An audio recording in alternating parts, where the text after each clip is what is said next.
Hello YouTubers, I'm Optimus Frank and welcome back to my channel. Today I'll be reviewing Transformers Generations Thrilling 30 Springer. I got it a few days ago at a toy collector store close by for 20 bucks in its original box, which is a sweet deal. Then I posted my find on Facebook just to see what others thought, and I found some preferred the new Siege Springer over this one. And that's fine, but I was even encouraged to go out and get the new one. And again, that's fine, but I prefer this one over the Siege Springer. And when I look at it, I even feel that Siege and Earthrise can do a few things better for Springer and for future figures to come. Now, the box has this traditional red grid that I thought I'd never miss. I know this bot was issued in 2014, but it's still a long time ago. On the other side, you have this chart telling about his attributes and stuff. He's Springer's a 9 in strength, or is he a 10? Oh, it says he's a 10 in strength, which is pretty cool. And everything else is like about a 7.58 average. You know, his endurance is there, his courage is up, but everything else is he's lowest in Fire Blast skill and rank. Aside from that, what I want to point out is that you know, they give a little description, and you know, I think Siege and Earthrise really abandoned this. I don't know. I haven't seen them anymore. I get a figure like Ironworks or even Grease Pit, which I've had years ago, but you know, I don't even know a thing about them. So I mean, I would always rely on these little blurbs about who the character was. And yeah, I mean, if Earthrise is asking us to go way back to bring back those old characters, you know, it'd be nice to have a little paragraph or something about who the character was and the continuity and stuff. Now, this is also an IDW figure, which is, I mean, with what they've done with it, it's awesome. I'm in love with this one. If anybody knows of any other IDW figures, just let me know. Throw it in the comments. I think they have a Blitzwing here, which I will look into getting. But yeah, even the instructions take me back. You know, they used to. Back in the day, they used to come in this red grid, and you know, it's just this nice shiny red paper, and it's really glossy and stuff. And you know, the directions are the directions. They go over every part of the transformation. I also like that they include this little part here. It looks like a poster. I mean, because they don't make them like this anymore, and I understand that we're going through a paper shortage. You know, I think I might frame this just to preserve it. But yeah, just to look, this is what I got with, with Ironworks. And, you know, I understand that, you know, they want to save paper, so you're going to get less paper here. But I'm definitely keeping these because I really don't have, you know, many of these instructions in red grid anymore. So whether I frame it or not, I'm still holding on to this. Now, Siege Springer is not a bad figure, but I feel more love went into this version of the Springer. And the T30 Springer does more justice to the character than the Siege version. I mean, I do not have a Siege Springer, but after seeing him on other reviews, I prefer the T30, and I don't think I want to spend the money to get the other Springer. I mean, Springer was the Han Solo of the movie, and in my opinion, T30 looks more like a Han Solo or Harrison Ford in his heyday. And if you disagree with me, tell me in the comments below, but I understand that Siege was apparently aiming for the movie look, and in that respect, Siege nailed it. But for me as a collector in this day and age, I want them to evolve from an 80s movie that was like close to 40 years ago. And I even think the Siege Springer takes even a step backwards from this T30 Springer. Also, check out this light piping. There is light piping in the Siege Decepticons, like this one here with Thundercracker, which is, let me get a closer look right here. Let me get a brighter light. There it is. You can see, and also the Siege Shockwave. You have light piping here, but I really haven't seen light piping in any of the other Autobots, really. I mean, in any Autobot really in the whole Siege or Earthrise yet. And it's something it feels like they gave up on. And I would have liked to seen at least some light piping on Optimus or Wheeljack, because you know, you can hardly see his eyes. He could really use some light piping in there. You know, it's not hard to do. I mean, his head is made for it. But yeah, I'm used to seeing him with blue eyes. He does have blue eyes here, but you can hardly see them. And, you know, light piping would have done, sorry, I'm not giving you a good view. But yeah, light piping here would have done Wheeljack here some service. So this T30 Springer does not have a whole lot of etching like this, like grapple here, Earthrise grapple. But he actually has detail through form, I think. I like that he looks more human and less box-like, or less. He looks more human than a robot here, really. His upper frame is not box-like, like the G1 movie, or even the Siege figure. They did not go with his traditional grill or vents on the bottom of his chest. The only parts that look remotely like vents are actually the gray little horizontal etchings right here, here, there, and there.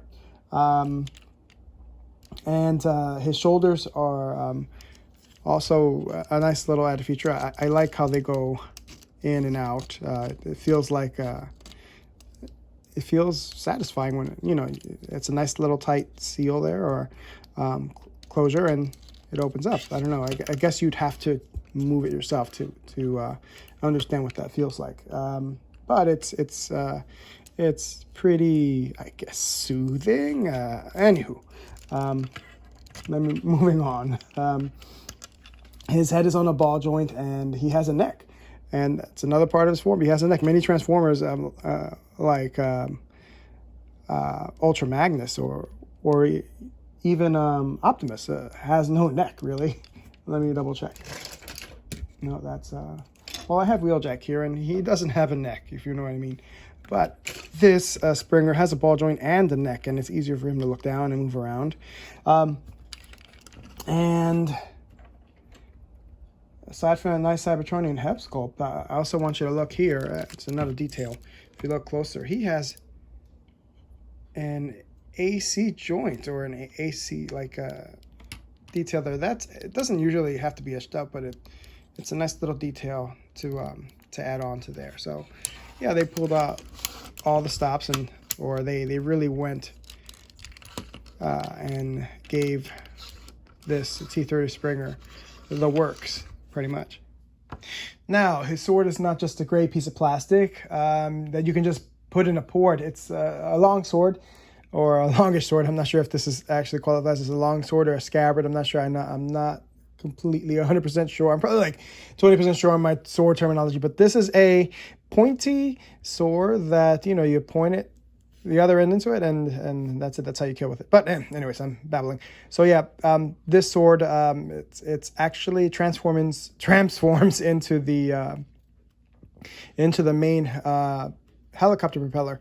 So you just split it up like this, put it there like that, and it's a simple transformation. But I think it really helps the helicopter mode, especially with how smooth it moves, it rotates. That's because credit to it would be to this this metal peg they inserted in there, and it doesn't it's not rough, it's really smooth, and yeah, it's one of the coolest parts of the helicopter mode. So since we're starting from the top, his deltoids have armor that give him this warrior look, the samurai warrior look. His gauntlets have little protruding wings that can be considered like Batman's blade on his gauntlets, but I think that complements his swordplay, actually. I think, I mean, I've seen Batman block swords with these little blades on the side of his gauntlets, and I imagine this would serve the same function. The chest plate is smaller, and you can see that, and you can see his abs, making it look like he's in good shape with less bulk. The way his knees protrude can also be considered as weapons. It's kind of like that Superman Doomsday. I always have a reference. Superman Doomsday shark kneecaps that I remember seeing Superman take abuse from. Also, he's named Springer because he's known to jump really high in the comics. His legs in the T30 look like jumping legs, as opposed to the Siege Springer, which look like normal legs. His ankles are tilted for Springer to stand with his feet shoulder width apart. And of course, this is before the ankle tilt that we've seen in Earthrise and Siege. His colors are traditional yellow and green and dark gray. His arms have full articulation, And if a figure has a sword, the arms, has a sword, the arms at least, or his upper body should at least be fully articulate for sword play or fencing poses. And they did a great job with his articulation all over to complement his swordsmanship. Even you can position him to display some sort of footwork, especially with his already slanted ankles. I even tried giving him a Yoshimitsu helicopter stance, and that's how that worked out. His gun, on the other hand, shoots out 2 missiles. And the interesting detail about this one is it's one missile after the other. In fast motion, if I do it, if you saw that, you'd notice that it was one after the other. Let me do it in slowly. Here's 1 halfway through, 2. So I think it's a small detail, but it's they felt enough, the need enough to make this a necessary detail, and I like it. It brings in a little realism into the gun. Now there's also a handle here that flexes forward and backward for better positioning. I'm talking too fast. Better positioning between his modes. I believe this one's for his helicopter mode, and I believe this one is for tilting it up on his car mode. And also, it's kind of cool when he holds it in his robot mode. But there's also ports in here, too. Let me turn this back to the way it was, super fast. There are also ports in here, be it the top or the bottom, to turn this gun into, I love this, it's into an awesome bayonet, a Cybertronian bayonet, which is really good. I mean, you can hold it here with a little side gun. But yeah, it could double as a sword or a bayonet, and well, no, this isn't a bayonet. It's not short like a bayonet, but I consider it a sword gun, a sword cannon, whatever you want to call it. But it's awesome. So to transform him, I want to work from the fists first.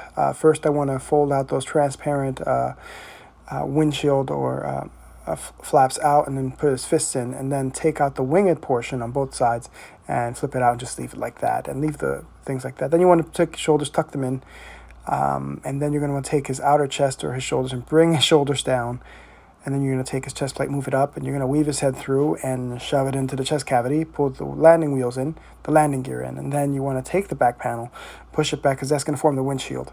So you want to take the sides and move them up and tab them in, and there you go. You see the windshield forming. All right, let me get the rest of that windshield up. And then what you're going to do is make sure everything snaps into place. And then you want to take that shoulder armor and rotate it back so you can reveal the wheels of the front of the armored car mode. And then you want to take the back legs, make sure they're stuck together. There's a little tab in there. And make sure that's tight. Then you're going to collapse the wheels, the back legs forward, revealing the back wheels. And it really goes in nice and easy. Then you want to fix the spoilers, adjust them as needed. And then when that's ready, you're going to want to, of course, put the weapons on. So you take the gun, it goes on the top. Then the sword, for good keeping, it snaps right in. It goes in nice and easy. I can't say it's the easiest, but it does go in. It's supposed to. And I like that you're able to hide the sword in there. So what's to like about his armored car mode? He rolls smoothly. There's obviously a place for his gun, and it tilts up for anti-air defense, forward or backward. I like the amount of windows he has, and it's definitely bigger than the Siege version. It'd be more. It's more realistic. More realistic in the small window, really, than the Siege line. The side of the car is very well done. It also has where that shoulder armor was. There's actually a piece that looks like a little gun. There's a little gun here, actually. Not really, but in helicopter mode, you'll see that this one looks like a gun. But here, it looks like they have molded a little gun here on the side for battle, I suppose. And, well... what I don't like are these big giant gaps in between, like dividing the hood into thirds. I mean, it seems kind of loose, you know. I mean, not really loose, but it's just like it's kind of tight. It's just this gap. You know, if you look at it from the side, it's like this. It's not a smooth hood, you know. What I also don't like is that even though it snaps shut, the windows here, there's also these gaps right here in the window. Other than that, this is a really smooth mode, and you know, it's probably one of my best rolling Autobot vehicles. So yeah. So his helicopter mode is pretty easy to get from here. You take off the weapons, of course, and then you're going to want to take those legs and collapse them back out to form the rear propeller of the helicopter. Make sure those legs are snapped into place. And then you're going to want to take those spoilers and bend them back too, because they kind of adjust the same way. They're just a lot closer together. So you're going to want to bring the center of the windshield forward and snap that into place. You're going to want to bring the shoulders back, and then you're going to take those that shoulder armor, and you want to cover that front wheel so it looks less like a car and more like a helicopter. So, and then what you do here is you take the helicopter wings and you snap them in so that you can see them. Make sure everything's in place. You bring out the landing gear, fix the spoilers, and make sure everything's in place. Take out the landing gear if you want. And there you go, just about. Now, the real test here is once you have it transformed, to make sure that it spins.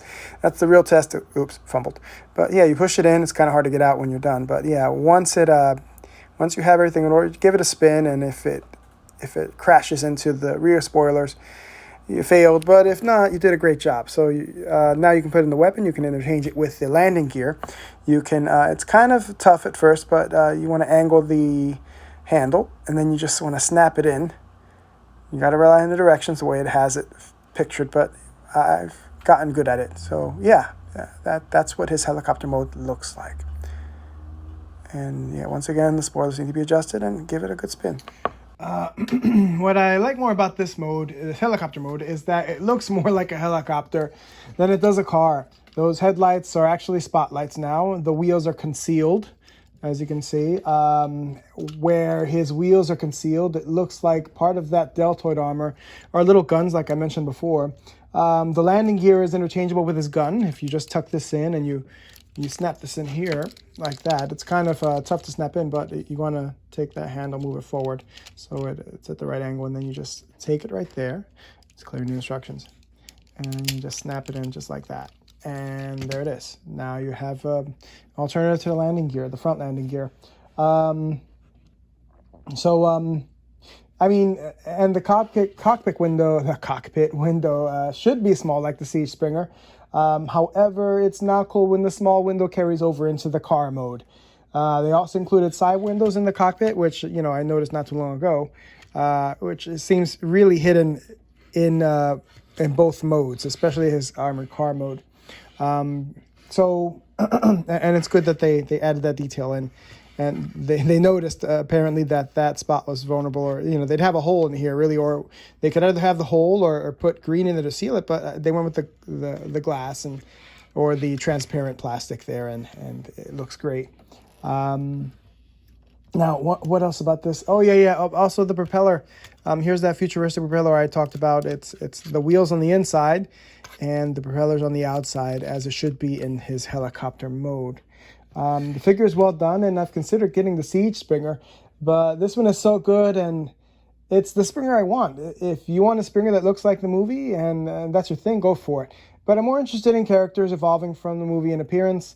The T30 Springer has done that for me, where the Siege Springer out now looks too boxy for me, really. I mean, I'll get it if it's cheaper. I still think it's worth having, but if I have to pick one for my display, it would be this T30 Springer. I know I'm missing RC for this, but I'll get her eventually to add her to the line. So this is my review for the T30 Springer. Do you agree with my view? Comment below if you do or you don't. If you like what you saw here, please like, share, and subscribe. Then click on the bell for notifications for future content from this channel. This is Optimus Frank. Thank you very much. Till all are one.